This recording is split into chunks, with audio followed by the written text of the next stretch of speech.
The following program is presented by Hamin Media Group. Find us at hackerhamin.podbean.com and on iTunes at Hacker Hamin. سبحان فالق الإصباح.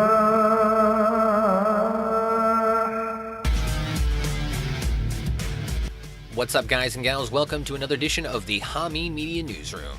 You can hit the subscribe button here on this video to get weekly wrestling review from Hamin Media, as well as you can follow us on Twitter at Hamin Media Group.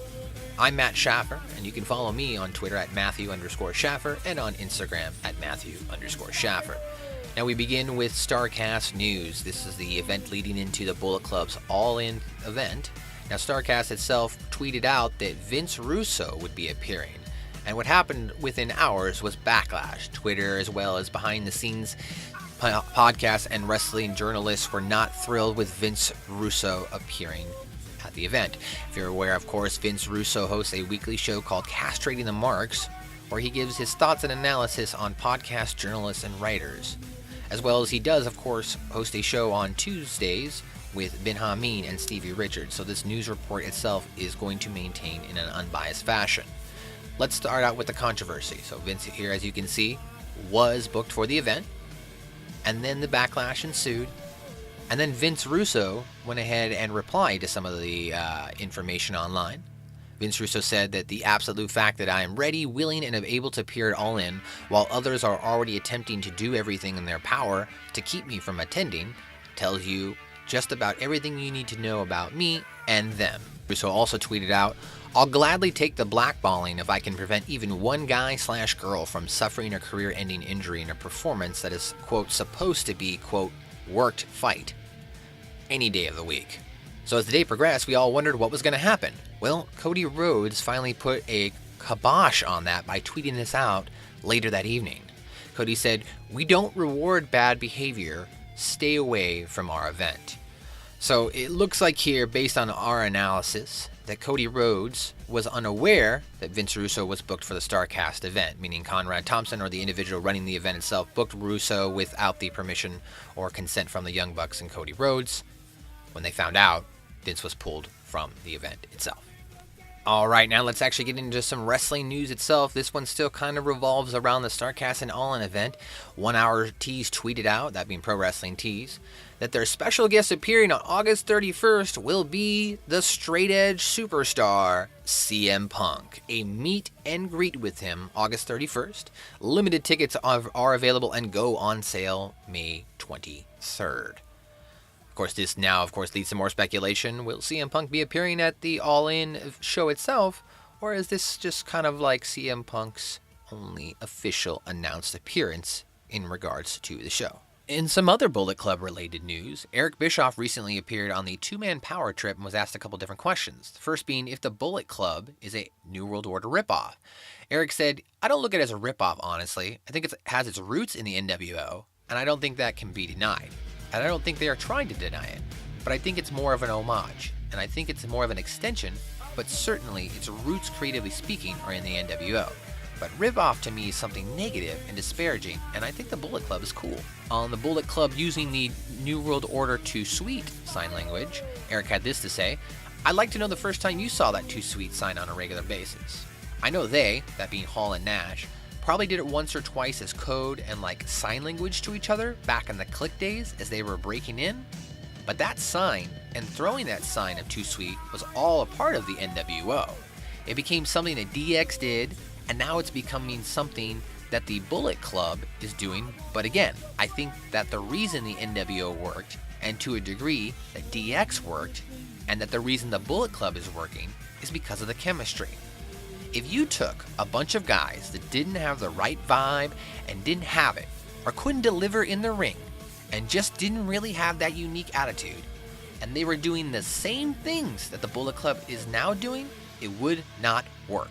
Moving on to some WWE news. Is WWE feeding false stories to tabloids to divert attention away from the recent scandal?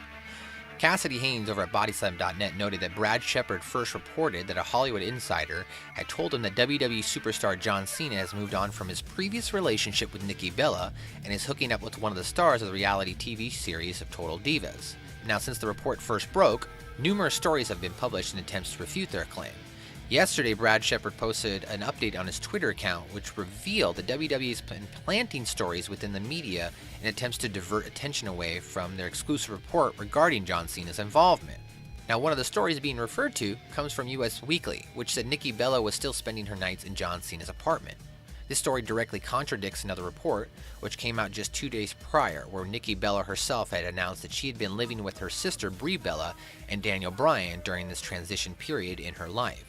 So it appears as though WWE was not pleased with the news of John Cena and Carmelo's involvement leaking out to the public, and has been attempting some damage control regarding this matter by feeding fake news to the tabloids. In some other WWE news, this is in regards to the upcoming XFL league that they are reviving in 2020. According to the Wrestling Observer, the XFL issued a fan survey asking fans what they would like to see with the resurgence of the XFL in 2020. And this has, of course, to do with some of the new rules, being reimagined.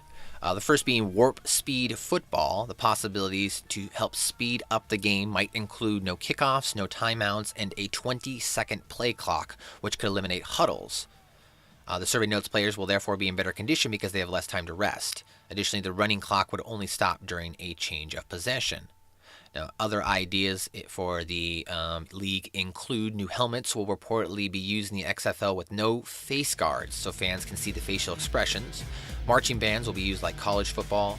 Backstage locker room videos will be produced to allow fans to see what's happening behind the scenes during the game.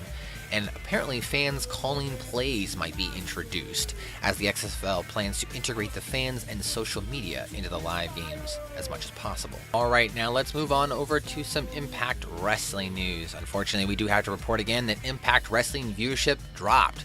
This week's episode of Impact Wrestling featuring Pentagon defending the Impact World title against Eli Drake averaged 295,000 viewers. This week's number is down from the previous week's 299,000 viewership average. Of course, this is the fourth straight week Impact viewership has dropped, with the April 12th episode drawing 381,000 viewers.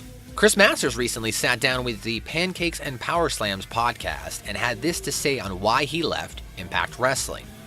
I like Eli Drake. He's actually a great dude. It was just the way Impact had booked us was, they'd kind of had us in cahoots, or as a unit. It was a one-time thing. But it was like featuring him and using me as the fall guy or cheerleader. And basically, it got to the point where they were either going to book me in something meaningful that could be useful to me and my work outside of here, or at least pay me appropriate for this. And neither one of those things were being met. So, in the end, I eventually just decided that I wanted out of this. I was tired of being, like you said, used as the fall guy. And in other New Japan Pro Wrestling news, Rey Mysterio has been announced. New Japan Pro Wrestling has announced that Rey Mysterio will be in action at the upcoming Dominion event on June 9th. The announcement comes on the heels of the promotion officially confirming Jericho vs. Naito will also take place at that event. Y'all infidels, and now it's time for Ben Hamin's top tweets and comments of the week. This was in regards to the Iconics. Built up all that bullshit with the Iconics over the past 3 weeks to have them not run out and cause the finish after we saw them on the pre-show. Dumb as F. And that was in relationship to the Charlotte and Carmella match at WWE Backlash this last Sunday.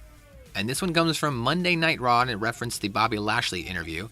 From an American top team, Bellator MMA killer, and Impact Wrestling destroyer to I love my sisters and towel story. You gotta be effing kidding me. #Raw. This one comes from a match on Monday Night Raw with Nia Jax. They just repeatedly did it wrong 3 times. Didn't hook her under the shoulder safely. Footwork on it was completely off. Landings were on her side. And then when Nia got blown up and slung her overhead off the top rope, that was a super stiff landing. This one comes from SmackDown Live. Hit your finish, get pinned. Someone kill me. Another one here, this is in regards to Paige. We are 2 years away from having an autonomous sex robot as GM of SmackDown Live. Someone tweeted to Ben Hamin, WWE's worse than usual with all the social justice warrior BS they are doing.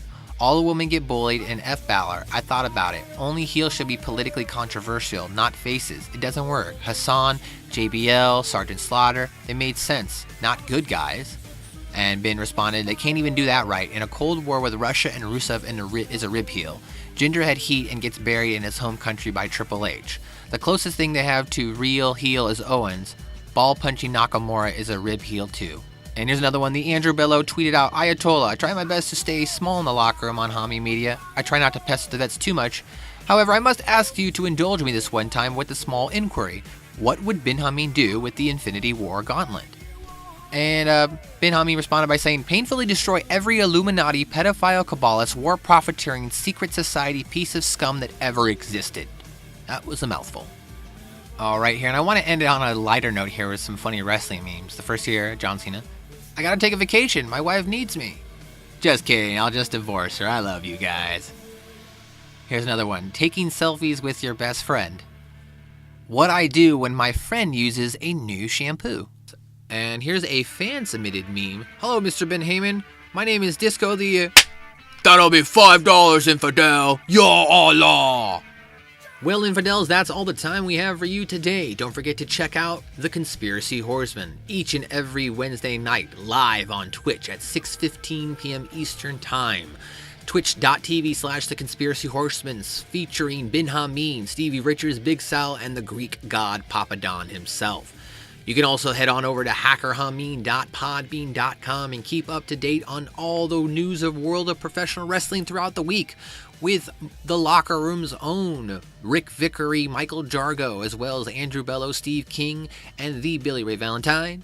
You can also listen to the Friday Locker Room edition with the Vets, Stevie Richards, and Ben Hamin, as well as the iMPACT Attack every Friday, Saturday morning with Big Ray and Ben Hamin.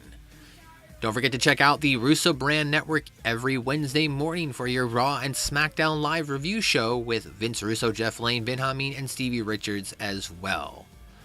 I appreciate you tuning in to this edition of the Hamin Media Newsroom. Ya Allah.